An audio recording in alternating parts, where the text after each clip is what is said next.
అందరికీ నమస్తే అండి.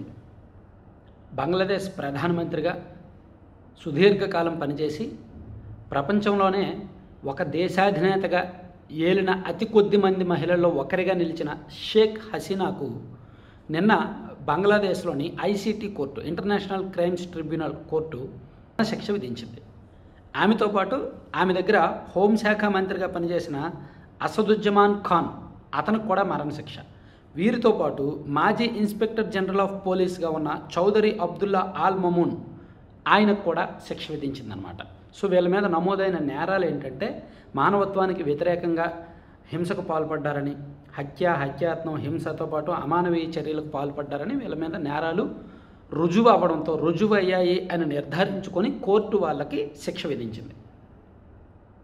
దాంతో షేక్ హసీనా ప్రస్తుతం ఇండియాలో ఉన్నారు కదా, ఆమెను తమకు అప్పగించాలని బంగ్లాదేశ్ తాత్కాలిక ప్రభుత్వం భారత్ను కోరడం, భారతదేశం అందుకు సిద్ధంగా లేదు, ఆమెను అప్పగించడానికి సిద్ధంగా లేదు.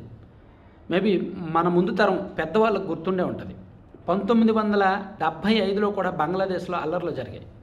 అప్పుడు షేక్ హసీనా తల్లి, తండ్రితో పాటు సోదరులు, ఈ కుటుంబం మొత్తాన్ని అప్పుడు చంపేశారు. సో ఆ టైంలో షేక్ హసీనా అండ్ ఆమె సోదరు రెహానా వాళ్ళిద్దరికీ కూడా అప్పటి ప్రధాని ఇందిరాగాంధీ గారు ఆశ్రయం ఇచ్చారనమాట. దాదాపుగా 6 సంవత్సరాల పాటు షేక్ హసీనా భారతదేశంలో ఆశ్రయం పొంది 1981లో మళ్ళీ బంగ్లాదేశ్ వెళ్ళారు. అలా వెళ్ళిన తర్వాత 1990 నుంచి కూడా రాజకీయాల్లో రాణించి 1996లో తొలిసారిగా ప్రధానమంత్రిగా ఎన్నికయ్యారు. ఆ తర్వాత ఒకసారి ఓడిపోయారు. తర్వాత 2008 నుంచి నాన్ స్టాప్గా ఆమెనే గెలుస్తూ వచ్చారు. ఇంకా వరుసగా గెలిచేసరికి తలనెత్తి ఏమంటారు దాన్ని, అధికార అహమ్మదం నెత్తికెక్కుద్ది కదా, నియంతృత్వం వచ్చేస్తుంది కదా, అది పెరిగిపోయి ఒక రకంగా అభివృద్ధి జరుగుతోంది.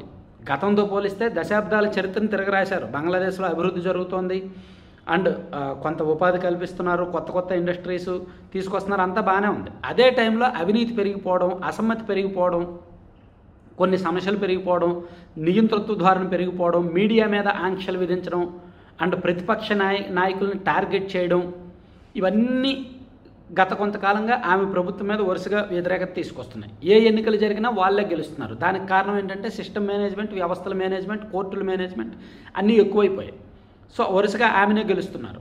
దాంతో ప్రజల్లోనూ కొన్ని వర్గాల్లోనూ వ్యతిరేకత పెరిగింది.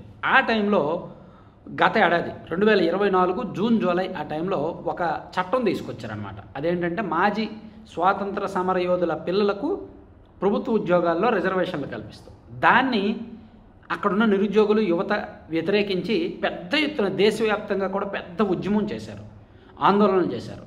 ఈ ఉద్యమం చేసే సమయంలో ప్రధానమంత్రిగా ఉన్న షేక్ హసీనా అధికార దుర్వినియోగానికి పాల్పడి ప్రభుత్వ వ్యవస్థని, పోలీసుల్ని, బలగాల్ని మొత్తం అందరినీ కూడా వాడుకొని ఒక 1400 మంది ఆందోళనకారుల మరణానికి ఆమె కారణమయ్యారు.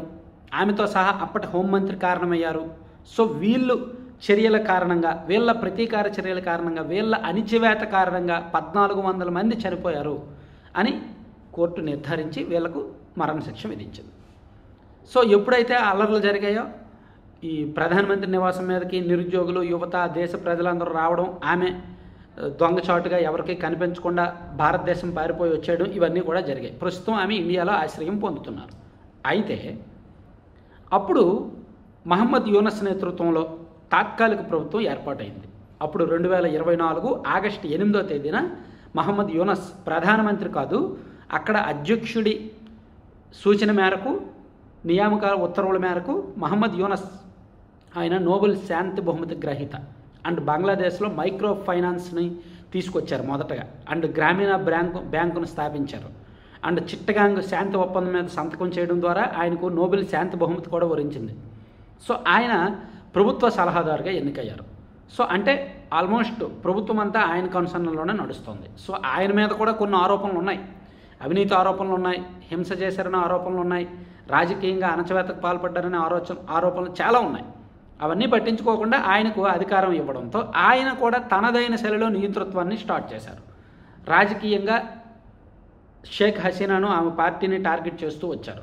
నాయకులను ఒక్కొక్కరిని రకరకాల కేసుల్లో ఇరికిస్తూ టార్గెట్ చేస్తూ వచ్చారు. చివరికి షేక్ హసీనా వరకు వచ్చారనమాట. సో ఇప్పుడు ఈమె యాక్చువల్లీ ఈ శిక్ష ఖరారైన తర్వాత ఆమె స్పందించారు, ఈ శిక్షను ఖండించారు. ఇది ఖచ్చితంగా రాజకీయ ప్రతీకార చర్య మాత్రమే, వాళ్ళు అధికార దుర్వినియోగానికి పాల్పడుతున్నారు. దాదాపుగా 14 నెలలు అయింది, ఎన్నికలు కూడా నిర్వహించలేదు. నిజమే, ఇప్పుడు బంగ్లాదేశ్లో తాత్కాలిక ప్రభుత్వం ఏర్పాటైంది, 14 నెలలు అయింది, ఎన్నికలు పెట్టలా. అప్పటి నుంచి ఎన్నికలు పెట్టొచ్చుగా, పెట్టట్లా. సో దాన్ని బట్టి అక్కడ ప్రభుత్వ పనితీరు ఎలా ఉందనేది అర్థం చేసుకోవచ్చు.